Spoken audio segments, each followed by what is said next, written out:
Hello everyone, welcome to our YouTube channel सेनरा advance education. आज हम पढ़ने जा रहे हैं क्लास सेकेंड की हिंदी की बुक जिसका नाम रेशम है। आज हम इस बुक में लेसन 17 की रीडिंग करेंगे। लेसन 17 का नाम है मेहनत का फल। बच्चों, इस लेसन में एक कहानी दी गई है। कहानी में क्या दिया गया है? एक आलसी व्यक्ति होता है जिसका काम करने का बिल्कुल भी मन नहीं करता है। अब होता ये है कि उसके परिवार के जो काम करने वाले लोग होते हैं उनकी मतलब वो उनकी मृत्यु हो जाती है किसी वजह से और वो अकेला रह जाता है। अब क्या होता है, क्योंकि वो उसको काम पर करना तो बिल्कुल भी पसंद नहीं होता है, मेहनत करना वो नहीं चाहता है, तो वो एक महात्मा के पास जाता है। अब महात्मा जो है उसको ऐसी बात बताते हैं कि वो उसके जो विचार हैं वो परिवर्तित हो जाते हैं, विचार उसके बदल जाते हैं और वो मेहनत करना शुरू कर देता है। और किस तरीके से उसको उसकी मेहनत का फल मिलता है, आज के इस लेसन में हम पढ़ेंगे। इस लेसन को शुरू करने से पहले हम इस लेसन में आए कुछ नए शब्दों को जानते हैं, कुछ शब्दार्थों को जानते हैं जो आपके लिए नए हैं इस लेसन में। जैसे इकलौता का अर्थ होता है एकमात्र संतान। ठीक है, जैसे एक व्यक्ति है इसमें जो अपने माता पिता के एक अकेली ही संतान है, अकेला है वो, तो वो क्या होगा, इकलौता है वो। चल बसे का अर्थ होता है चल बसा मतलब मृत्यु हो गई। इसके अलावा अन्य वस्तुएं मतलब खाने के अलावा दूसरी चीजें। इसके अलावा फल का अर्थ होता है परिणाम। एक तो फल होता है फ्रूट, तो यहाँ पर जो इस लेसन में मेहनत का फल का जो प्रयोग किया गया है वो परिणाम के रूप में किया गया है। यहाँ पर फल का अर्थ फ्रूट नहीं है। इसके अलावा नेक्स्ट जो शब्द है वो है आपका हमेशा मतलब सदैव। तो अब इस लेसन को हम देर न करते हुए शुरू करेंगे और इस कहानी के माध्यम से जानेंगे कि जो मेहनत का फल होता है वो किस प्रकार हमारे लिए, हमें मेहनत क्यों करनी चाहिए और हमें कैसे उसका फल मिलता है। तो देर न करते हुए शुरू करते हैं आज का लेसन। तेलगी गांव में रामफल नामक एक किसान रहता था। वह बहुत गरीब था। बड़ी कठिनाई से वह अपने बच्चों का पालन पोषण करता था। उसका राम प्रसाद नामक इकलौता पुत्र था। राम प्रसाद का किसी काम में मन नहीं लगता था। स्वभाव से ही वह आलसी बन गया था। एक दिन गरीब किसान रामफल चल बसा मतलब उसकी मृत्यु हो गई। राम प्रसाद अपनी माँ के साथ रहने लगा। उसकी माँ जब जब तक चल फिर सकती थी मेहनत मजदूरी करके राम प्रसाद को खिलाती रही। लेकिन जब वह भी चल बसी तो राम प्रसाद घर में अकेला रह गया। घर में जब अनाज का एक भी दाना नहीं बचा तो राम प्रसाद घर से निकला और वह एक महात्मा की कुटिया में पहुंचा। देखिए क्या होता है, तेलगी गांव एक जगह का नाम है। वहां पर एक किसान रहते हैं, रामफल उनका नाम है।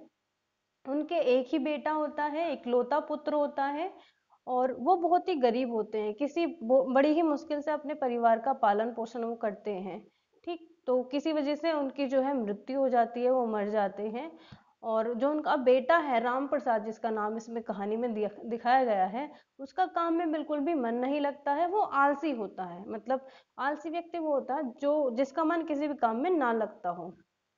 ठीक, तो क्या होता है जब जो किसान है उनकी मृत्यु हो जाती है, रामफल नाम दिया गया है किसान का, जब उनकी मृत्यु हो जाती है तो क्या होता है, अब मृत्यु के बाद जो राम प्रसाद की माँ है वो काम करना शुरू कर देती है, लेकिन वो भी तब तक काम करती है जब तक वो चल फिर सकती थी।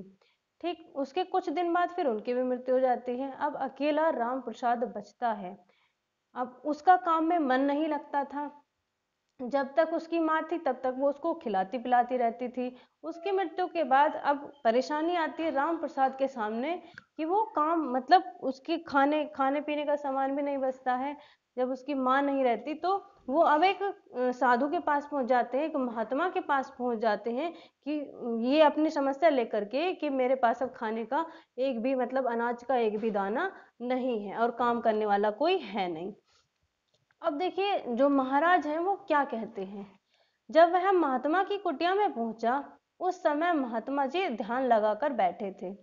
साधना खत्म होने के बाद महात्मा जी ने उसके आने का कारण पूछा। राम प्रसाद ने उन्हें बताया, जब मेरे माता पिता थे मुझे काम करने की जरूरत नहीं पड़ी, लेकिन अब वे इस दुनिया में नहीं है। मेरे खाने के लिए घर में अनाज का एक भी दाना नहीं है। ऐसी स्थिति में मुझे क्या करना चाहिए? देखिए राम प्रसाद, हम पहले पढ़ चुके हैं कि बहुत ही ज्यादा आलसी वो व्यक्ति है और आलस के कारण वो कोई भी काम करना नहीं चाहता है। अब वो अपनी समस्या लेकर के एक महाराज के पास, एक साधु महात्मा के पास पहुंच जाते हैं और उनके सामने अपनी समस्या को रखते हैं कि मेरे पास जब तक मेरे माता पिता थे वो काम किया करते थे, मुझे काम करने की कोई जरूरत नहीं पड़ी, लेकिन उनकी मृत्यु हो गई है, अब मैं क्या करूं? मेरे घर में खाने पीने का या अनाज का एक भी दाना नहीं है, अब मुझे क्या करना चाहिए? देखिए महात्मा उनको क्या बताते हैं। राम प्रसाद की बातें सुनने के बाद महात्मा जी ने कहा, तुम्हारे माता पिता तुम्हें बहुत प्यार करते थे। उन्होंने तुम्हारे जीने के लिए पर्याप्त सोना तुम्हारे खेत में गाड़ रखा है। मरते समय उन्हें याद नहीं आया, नहीं तो वे तुम्हें बता देते। जाओ तुम अपने खेत की अच्छी तरह खुदाई करो, तुम्हें सोना प्राप्त हो जाएगा। राम प्रसाद ने जाकर अच्छी तरह खेत की खुदाई की, लेकिन सोना प्राप्त नहीं हुआ। राम प्रसाद निराश होकर फिर महात्मा के पास पहुंचा और सोना नहीं मिलने की बात बताई। देखिए जो साधु होते हैं वो बता देते हैं कि जो तुम्हारे माता पिता हैं उन्होंने खेत में सोना गाड़ रखा है, उसकी खुदाई करो तुम अच्छे से, तुम्हें सोना मिल जाएगा। वो तुम्हें बता देते, लेकिन मरते जब वो मर रहे थे तो उनको याद ही नहीं रहा तुम्हें बताना। अब तुम ऐसा करो, उस खेत की खुदाई करो, सोना तुम्हें मिल जाएगा। अब क्या था, जो राम प्रसाद था वो खेत पर आ गया और उसने खुदाई करनी शुरू कर दी। जब उसने खेत की खुदाई शुरू की और खुदाई करने के बाद भी उसको सोना नहीं मिला, तो फिर से वो महाराज के पास या महात्मा के पास पहुंच गए। अब देखिए क्या होता है। महात्मा जी ने उसे संतोष दिलाते हुए कहा, यह गेहूं और मटर के बीज उसमें बो देना, समय आने पर तुम्हें सोना अवश्य प्राप्त होगा, समय से पहले तुम्हें सोना प्राप्त नहीं होगा। देखिए क्या होता है, जो महात्मा जी हैं वो क्या देते हैं, राम प्रसाद को गेहूं और मटर के बीज दे देते हैं कि आप इनको जा करके खेत में बो दो और अभी तुम्हें सोना नहीं मिलेगा, जब समय आ जाएगा, जब समय आ जाएगा तब सोना आपको जरूर मिल जाएगा। ठीक है। महात्मा जी का उपदेश सुनकर गेहूं और मटर के बीज लेकर राम प्रसाद घर वापस आ गया। उसने अपने खेत में बीज बो दिए और नियमित रूप से खेत की सिंचाई और देखभाल करता रहा। अब जो महात्मा ने उनको गेहूं और मटर के बीज दिए थे, उनको वो लेकर के खेत पर आ गया और उन्होंने जो राम प्रसाद था उन बीजों को उसने उसमें बो दिया और उसकी अच्छी तरीके से देखभाल, पानी वानी देना, उनकी सिंचाई करना शुरू कर दिया। समय आने पर राम प्रसाद के खेत में बहुत खूब अच्छी फसल लगी। फसल को देखकर सभी लोग राम प्रसाद की प्रशंसा करने लगे। अब राम प्रसाद की समझ में महात्मा जी की बात आ गई।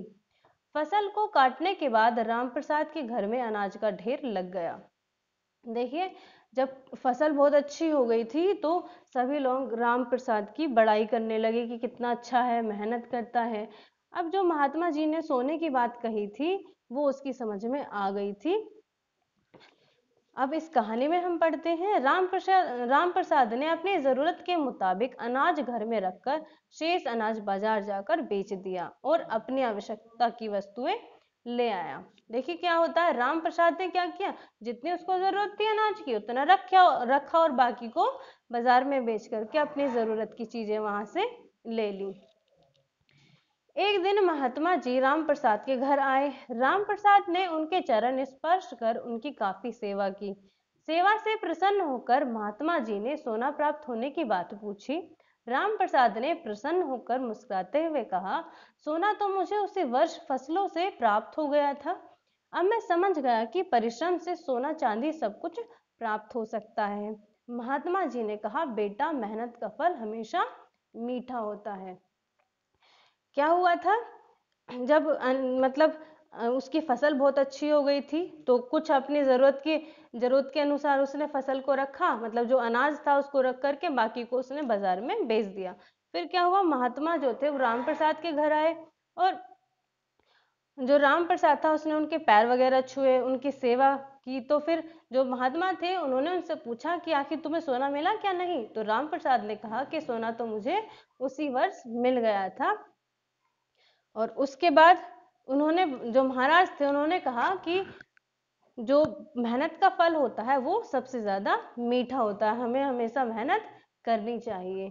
ठीक, मेहनत करने से मतलब उसने क्या किया, परिश्रम किया, अच्छी फसल प्राप्त की, जितनी ज़रूरत थी उतनी रखी, बाकी को बाजार में बेच दिया, और उन पैसों से जो उन बेच करके, फसल को बेच करके उसे मिले थे, उससे वो कुछ भी खरीद सकता था, चाहे सोना, चाहे चांदी, या फिर कोई दूसरी चीज़ें भी खरीद सकता था। तो उसकी समझ में आ गई थी कि जो मेहनत का फल होता है वो सबसे अच्छा होता है, उससे कुछ भी खरीदा जा सकता है।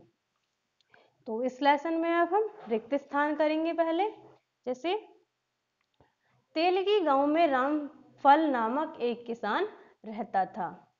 जब वह महात्मा की कुटिया पर पहुंचा, वह तपस्या कर रहे थे। उन्होंने तुम्हारे लिए सोना गाड़ रखा है। महात्मा का उपदेश सुनकर वह वापस आ गया।